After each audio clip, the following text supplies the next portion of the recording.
और दोस्तों YouTube channel subscribe कर ले, क्लिक बेल आइकन को प्रेस कर देता है नोटिफिकेशन मिलते रहे जेआईबी सेबी और बैंक प्रमोशन के संदर्भ से। हम लोग बात करें जेआईबी का IFS Indian economy, Indian financial system, Indian number 4 role of private sector and MSME in the Indian economy. तो यहाँ पे वीडियो स्टार्ट करने से पहले एक छोटा सा अनाउंसमेंट है। हमारे पास जेआईबी का वीडियो कोर्स होता है जहाँ आपको प्रॉपर वीडियो लेक्चर कोर्सेज मिल जाएगा, जहाँ पे कवर किया जाता है इंटायर सिलेबस को। न्यूमेरिकल्स के वीडियोज हो जाएंगे, अकाउंटिंग के केस स्टडी का वीडियो हो जाएगा, नोट्स हो जाएगा पीडीएफ में, 4500 का क्वेश्चन बैंक हो जाएगा, 30 मॉक टेस्ट हो जाएगा।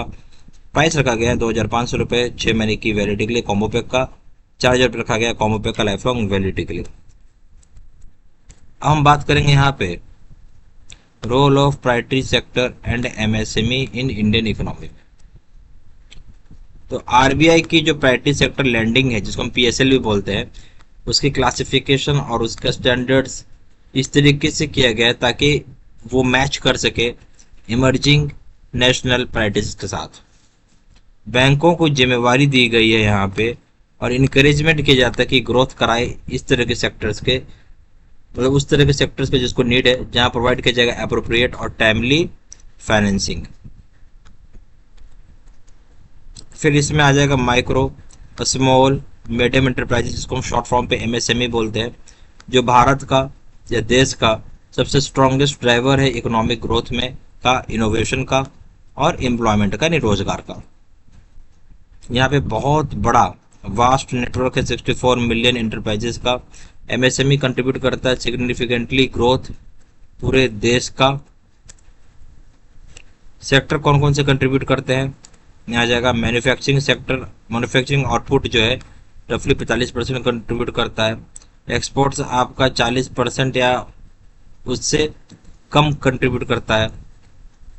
जीडीपी सॉरी एक्सपोर्ट 40% उससे ज़्यादा कंट्रीब्यूट करता है। जीडीपी हो जाएगा 28% से ज़्यादा कंट्रीब्यूट करता है। और आपका एम्प्लॉयमेंट जो हो जाएगा अप्रोक्सीमेटली 120 मिलियन आदमी को रोजगार देता है। भारत जो है यानी इंडिया जो सेकंड रैंक में आता है एग्रीकल्चर में in terms of size of employment. Size of employment Bharat दूसरे नंबर पर आता है एग्रीकल्चर में, ठीक है। यानी हम बात करें एग्रीकल्चर की खेती देने में, रोजगार देने में भारत दूसरे नंबर पर आता है। हम बात करेंगे उसका डाइवर्स। अभी डाइवर्स क्या है, in terms of enterprise size, product, service, diversity, level of technology जो इसमें डिप्लॉय की जाती है। यहाँ जो ड्राइवर ऑफ इकोनॉमिक ग्रोथ की बात करेंगे, यहाँ पे पोटेंशियल होता है ग्रो करने का फास्टर, जिसको व्यू किया जाता है ड्राइवर ऑफ इकोनॉमिक ग्रोथ के रूप में। और यह मीन्स होता है जहाँ प्रमोट करेंगे आप इक्विटेबल डेवलपमेंट को। एमएसएमई सेक्टर जो होगा उसका प्राइमरी बेनिफिट ये होता है कि यहाँ पे एम्प्लॉयमेंट पोटेंशियल होती है बहुत ही कम कैपिटल में, लो कैपिटल कॉस्ट में। जो इम्पोर्टेंस होगा आपका एमएसएमई सेक्टर में वो क्या है, यहाँ पे आपको एम्प्लॉयमेंट क्रिएट कर पा रहे हैं आप, ठीक है। फिर हो जाएगा आप यहाँ इनोवेशन कर पा रहे हैं। फिर हो जाएगा एंटरप्रेन्योरशिप एक्टिविटी आप कर पा रहे हैं। सप्लाई चेन यहाँ पे क्रिटिकल रहती है। फिर हो जाएगा definitions and role of priority sector में। तो यहाँ पे हो जाएगा सोशल कंट्रोल करना बैंकों के ऊपर। बैंकिंग लॉज अमेंडमेंट बिल लाया गया था 1967 में, जो कि लोकसभा में पारित किया गया था दिसंबर 23 1967 को।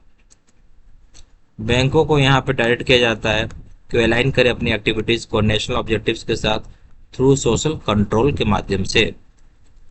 अब हम करंट जो फ्रेमवर्क है यहाँ पे देखें, करंट फ्रेमवर्क जो बनाया गया है प्राइवेट सेक्टर लैंडिंग का एनपीएसएल का, वो क्या है दिसंबर 14 1967 को देखेंगे। जो स्टेट्स हो गए लोकसभा में मोरारजी देसाई, जो बाद में डिप्टी प्राइम मिनिस्टर बने, ठीक है, और उसके बाद बन के डिप्टी प्राइम मिनिस्टर बने और मिनिस्टर ऑफ फाइनेंस भी बने। और ये परसिस्टेंट यहाँ पे कंप्लेंट आता था कई तरह की प्रायोरिटी सेक्टर का, जैसे कि हो गया एग्रीकल्चर।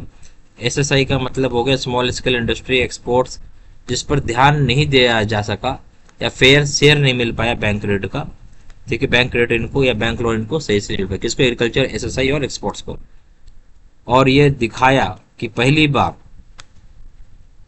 फ्रेज प्रायोरिटी सेक्टर लाया गया। पहली बार क्या लाया गया, एक शब्द लाया गया जिसका नाम था प्रायोरिटी सेक्टर, इसको यूज किया गया पहली बार, ठीक है। और ये कंसेप्ट जो है आपका प्रायोरिटी सेक्टर लैंडिंग वहां से जन्म हुआ जुलाई 1968 को, ठीक है, नेशनल क्रेडिट काउंसिल की मीटिंग हुई और यहाँ पे जोर डाला गया कि कॉमर्शियल बैंकों को बूस्ट कराया जाए उनके इन्वॉल्वमेंट का। कॉमर्शियल बैंकों को क्या किया जाए, बूस्ट कराया जाए उनके इन्वॉल्वमेंट को फाइनेंसिंग प्रायोरिटी सेक्टर में, फाइनेंस करा के प्रायोरिटी सेक्टर में, जैसे कि आपका एग्रीकल्चर हो गया, स्मॉल स्केल इंडस्ट्रीज हो गया। फिर आ गया पीएसएल जो कंप्राइज करता है उस तरह के सेक्टर को करता है जहां पे सब्सटेंशियल इन्फ्लुएंस होता है वास्ट पोर्शन ऑफ पॉपुलेशन, किसकी पॉपुलेशन है, वीकर सेक्शन का, और सेक्टर जहां पे एम्प्लॉयमेंट इंटेंसिव हो। लिस्ट ऑफ प्रायोरिटी सेक्टर्स की हम बात कर रहे हैं जो आइडेंटिफाई किया गया भारत में। तो सबसे इसका मतलब तो अलाइन करना इमर्जिंग नेशनल प्रायोरिटीज के साथ और शार्पर फोकस करना इंक्लूसिव डेवलपमेंट में। फिर हो जाएगा आरबीआई ने यहाँ पे रिवाइज किया पीएसएल गाइडलाइंस सितंबर 2020 को, जिसमें इंक्लूड किया गया है बैंक का फाइनेंस स्टार्टअप्स के लिए जो अप टू 50 रुपये तक होगा। फिर लोन्स दिए जाते हैं किसानों को इंस्टॉलेशन करने के लिए सोलर पावर प्लांट को, और सोलराइजेशन ऑफ ग्रिड कनेक्टेड के लिए, ग्रिड कनेक्टेड एग्रीकल्चर पंप्स के लिए। ठीक है, फिर लोन आपको मिलेगा स्टेब्लिशमेंट करने के लिए कॉम्प्रेस्ड बायोगैस प्लांट के लिए, यानी सीबीजी कॉम्प्रेस्ड बायोगैस प्लांट के लिए। फिर हो जाएगा यहाँ पे फॉलोइंग एक्टिविटी, यानी फॉलोइंग सेक्टर जो है कैटेगराइज किया गया है आपको प्रायोरिटी सेक्टर में। पहला हो गया एग्रीकल्चर, दूसरा हो जाएगा एमएसएमई, तीसरा हो जाएगा एक्सपोर्ट क्रेडिट, चौथा हो जाएगा एजुकेशन, पांचवा हो जाएगा हाउसिंग, छठा हो जाएगा सोशल, सातवां हो जाएगा रिन्यूएबल एनर्जी, आठवां हो जाएगा दूसरे तरह की चीज। ठीक है, नौवां हो जाएगा वीकर सेक्शन। अब हमारे पास जेबी का वीडियो कोर्स होता है जहां आपको जेबी वीडियो लेक्चर कोर्सेस हो जाएगा जो कवर करेगा इंटायर सिलेबस को। न्यूमेरिकल्स के वीडियो हो जाएंगे, अकाउंटिंग केस स्टडी का वीडियो जो हो जाएगा, नोट्स हो जाएंगे पीडीएफ में, 4500 क्वेश्चन बैंक हो जाएगा पीडीएफ में, 30 मॉक टेस्ट हो जाएगा। प्राइस रखा गया तो 2500 रुपये कॉम्बो पैक का, 6 महीने की वैलिडिटी के लिए, 4000 रुपये लाइफ टाइम वैलिडिटी के लिए कॉम्बो पैक का। ज़्यादा जानकारी व्हाट्सअप भी कर सकते हैं, नंबर हो जाएगा 4x9685127, या फिर वेबसाइट पर जाकर डायरेक्टली ऑनलाइन ऑर्डर प्लेस कर सकते हैं।